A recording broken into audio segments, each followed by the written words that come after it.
జపాన్లో ప్రధాని మోదీకి ఘన స్వాగతం లభించింది. భారతీయ సంప్రదాయంలో జపాన్ మహిళలు ఆహ్వానం పలికారు. మోదీ 2 రోజుల పర్యటనలో భాగంగా ఇరు దేశాల మధ్య సాంస్కృతిక సంబంధాలను మరింత బలోపేతం చేస్తుందన్నారు ప్రధాని.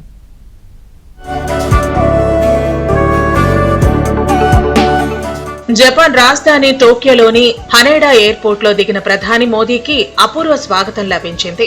భారతీయ సంప్రదాయంలో చీరలు ధరించిన జపనీస్ మహిళలు రాజస్థానీ శైలిలో 16వ మహారే దేశ్ అంటూ ప్రధానికి స్వాగతం పలికారు.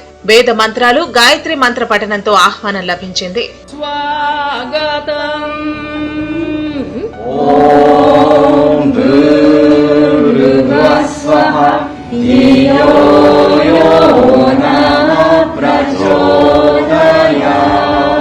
జపాన్ కళాకారులు సాంప్రదాయ సాంస్కృతిక కార్యక్రమాలను ప్రదర్శించగా వాటిని ప్రధాని మోదీ తిలకించారు. ఇక ప్రధానికి స్వాగతం పలికిన వారిలో భారతీయ సంస్కృతి ఉట్టిపడేలా తయారైన జపనీస్ మహిళల బృందం నరేంద్ర మోదీ దృష్టిని బాగా ఆకర్షించింది.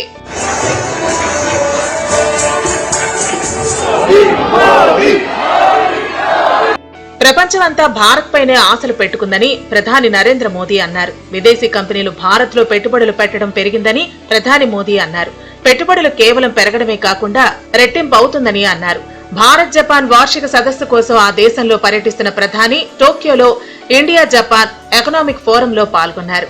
భారత అభివృద్ధి ప్రయాణంలో జపాన్ కీలక పాత్ర పోషించిందని ప్రధాని మోదీ గుర్తు చేశారు. మెట్రోలు, సెమీ కండక్టర్స్, స్టార్టప్లు, మ్యానుఫ్యాక్చరింగ్లు ఇలా అనేక రంగాల్లో తోడ్పాటు అందించిందన్నారు. ఇప్పటికే జపాన్ సంస్థలు భారత్ లో $40 బిలియన్ కన్నా ఎక్కువ పెట్టుబడులు పెట్టినట్లు చెప్పారు. భారత్ లో ఆర్థిక, రాజకీయ స్థిరత్వం నెలకొందన్న మోదీ ప్రపంచంలో 3వ అతిపెద్ద ఆర్థిక వ్యవస్థగా అవతరించబోతోందని వివరించారు.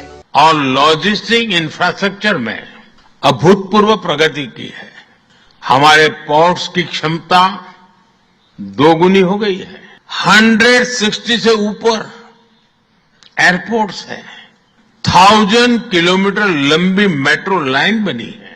जापान के सहयोग से मुंबई और अहमदाबाद हाई स्पीड रेल पर काम चल रहा है. And India scale can create a perfect partnership. Japan ఓ టెక్ పవర్ హౌస్, భారత్ ప్రతిభకు కేంద్రమని ప్రధాని మోదీ అన్నారు. ఈ రెండు కలిసిపోతే ఈ శతాబ్దపు సాంకేతిక విప్లవానికి నాయకత్వం వహించగలవని పేర్కొన్నారు. AI, semi conductor, quantum computing, Biotech, అంతరిక్ష రంగాల్లో భారతదేశం సాహసోపేతమైన ప్రతిష్టాత్మకమైన చర్యలు తీసుకుంది. స్వచ్ఛ ఇంధనం, పర్యావరణ అనుకూల భవిష్యత్తుపై సహకారం కోసం జాయింట్ క్రెడిట్ మెకానిజంపై భారత్ జపాన్ ఒక ఒప్పందంపై సంతకం చేశాయని ప్రధాని మోదీ పేర్కొన్నారు. Green energy transition. भारत तेजी से 2030 तक 500 गीगावाट रिन्यूएबल एनर्जी के लक्ष्य की ओर अग्रसर है. हमने 2047 तक 100 गीगावाट न्यूक्लियर पावर का भी लक्ष्य रखा है. सोलर सेल्स हो या फिर ग्रीन हाइड्रोजन, साझेदारी की अपार संभावनाएं हैं. भारत और जापान के बीच जॉइंट क्रेडिट मैकेनिज्म पर समझौता हुआ है.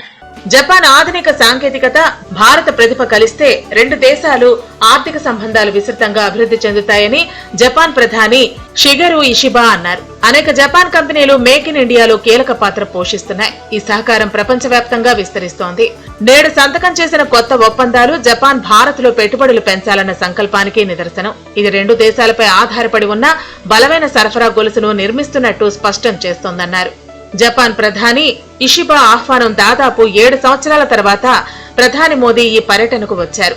ఏఐ, సెమీ కండక్టర్లు, బుల్లెట్ రైలు పెట్టుబడుల ఎజెండాగా జపాన్ ప్రధాని షిగెరు ఇషిబా, ప్రధాని మోదీల మధ్య ద్వైపాక్షిక చర్చ జరగనుంది. అక్కడి నుంచి ప్రధాని మోదీ నేరుగా చైనా వెళ్లనున్నారు. ఆగస్టు 31, సెప్టెంబర్ 1వ తేదీల్లో టియాన్జిన్ వేదికగా జరిగే షాంఘై సహకార సంస్థ శిఖరాగ్ర సదస్సులో ప్రధాని మోదీ పాల్గొంటారు. 2020లో లద్దాఖ్ సరిహద్దుల్లో భారత్, చైనా సైనికుల మధ్య ఘర్షణల అనంతరం ప్రధాని మోదీ చైనాను సందర్శిస్తుండటం ఇదే మొదటిసారి.